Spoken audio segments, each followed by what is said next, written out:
syukur kehadirat Allah Subhanahu wa taala yang mana pada pagi hari ini kita dapat berkumpul dalam rangka pelatihan manajemen kasus. Ya, manajemen kasus itu dari nanya kasus apa? Ini Bu, kasus terhadap kekerasan terhadap perempuan dan anak tentunya. Ini tentu tidak lepas daripada perkahadiran Allah Subhanahu wa taala yang senantiasa kita syukuri bersama dengan mengucap alhamdulillah rabbil alamin. Puji Tuhan dan ucapan apapun sebagai rasa syukur kita kepada Sang Pencipta.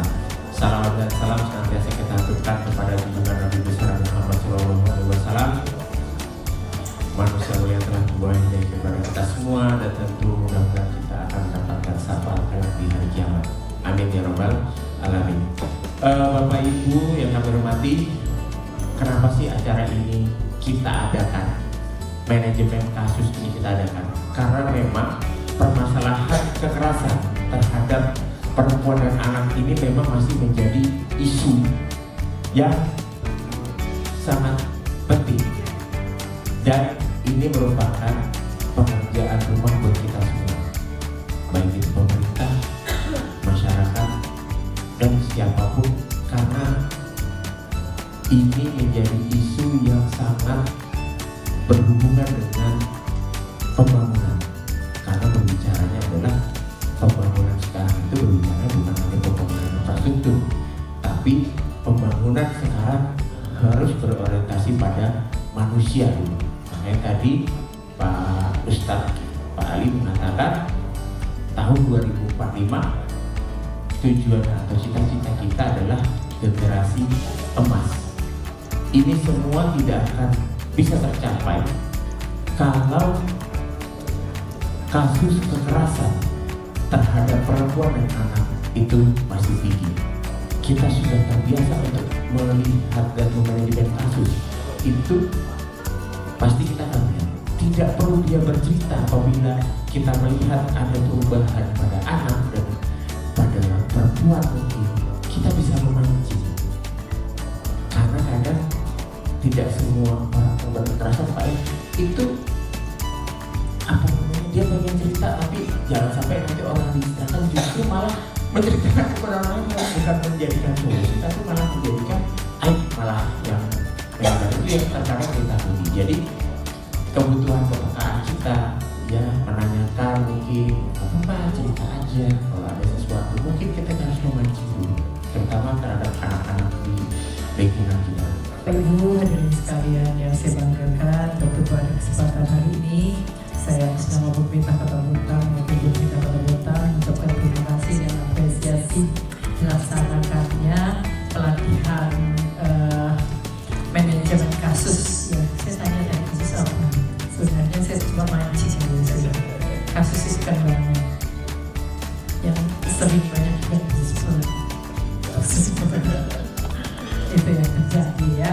Tapi ya tentunya banyak kasus tadi juga disampaikan oleh kepala dinas kita, Pak Edi Polres, kasus-kasus yang terdapat di Kota Bontang kita.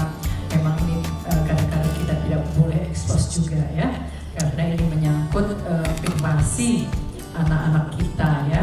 Nah, oleh karena itu dulu saya memang pernah menjadi ketua P2TP2, Pusat Pelayanan Pemberdayaan Perempuan dan Perlindungan Anak ya. Itu masih sama diri, pilih sampai sekarang itu masih ya. Ya, pada saat zaman Bapak Almarhum Pak Adi Dharma menjadi wali kota waktu itu, saya menjadi ketua P2TP2 itu, dan banyak sekali kasus yang kami temukan pada saat itu. Kasus itu bukan hanya terjadi di lingkungan luar ya, bahkan di dalam rumah sendiri.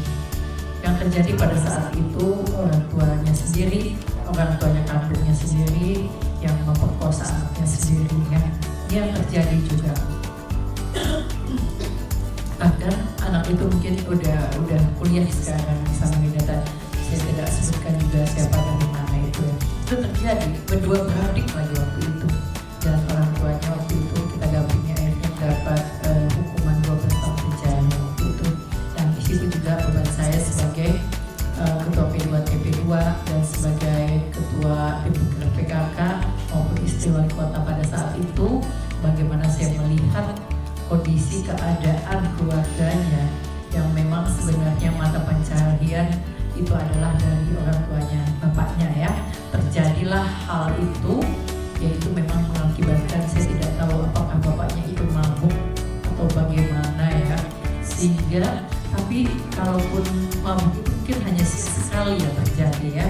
Nah itu sampai dua anaknya usia waktu itu 7 sama 6 tahun.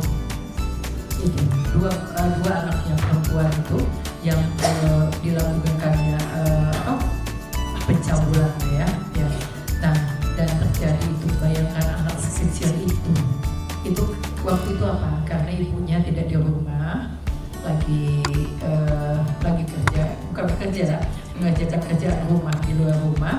Dan bapaknya itu mungkin saya nggak tahu apakah itu sudah dirasuki oleh setan ya, sehingga sampai anak kandung sendiri pun dimakan seperti itu. Ya saya anggap itu perbuatan seperti binatang saja ya, yang tidak melihat, tidak ada manusia yang terhadap anak itu. Nah itu yang terjadi, banyak kasus-kasus yang terjadi. Sebenarnya kenapa saya meminta juga adanya dari guru PAUD. Nah ini juga penting juga, karena banyak yang terjadi juga di anak-anak usia dini yang terjadi ini. Karena usia dini ini yang mudah sekali, hanya dikasih permen-permen saja, udah mau ikut. Tapi kalau anak sudah di usia kayak SMP, SMA, itu biasa memang ada kemauan sendiri yang terhadap hal-hal ini kan.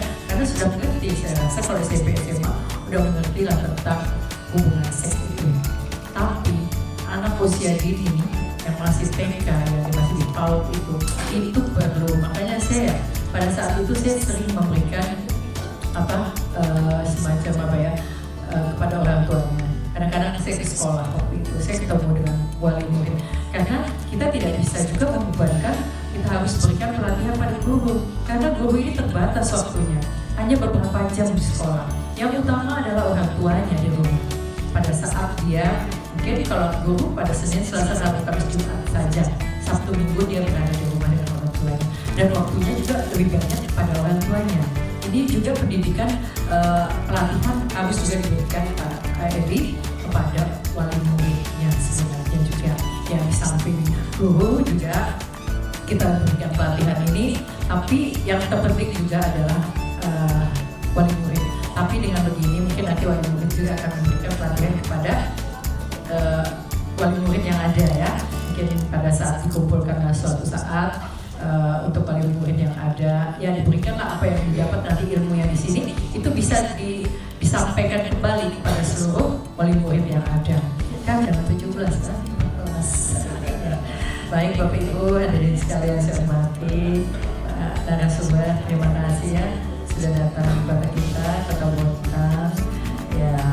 Mudah-mudahan nanti ilmu yang diberikan juga bisa diapresiasikan kepada teman-teman yang lain, guru yang lain, dan juga saya berikan kepada PNI juga kepada perempuan dan anak ya, untuk terus ini dilakukan ya, pelatihan-pelatihan yang seperti ini agar kejadian kasus-kasus ini lebih kita tekan lagi ya, jangan sampai semakin tahun ini kasus semakin bertambah.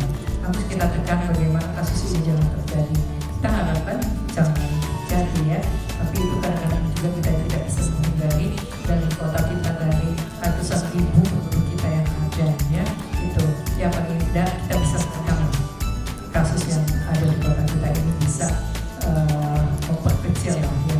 Baik Bapak Ibu hadirin sekalian yang saya hormati dan yang saya banggakan, kepada guru-guru yang ada pada hari ini, semoga apa yang nanti yang disampaikan oleh narasumber kita insya Allah mudah-mudahan menjadi ilmu buat kita juga, baik untuk kita terapkan di dalam rumah tangga kita, dalam keluarga kita, maupun kepada anak-anak didik kita nantinya ya.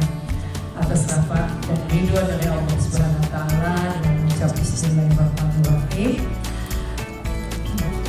Pelatihan manajemen kasus pada satuan pendidikan tingkat SD, SMP, SMA, SMA sederajat tahun 2024 saya nyatakan resmi dimulai.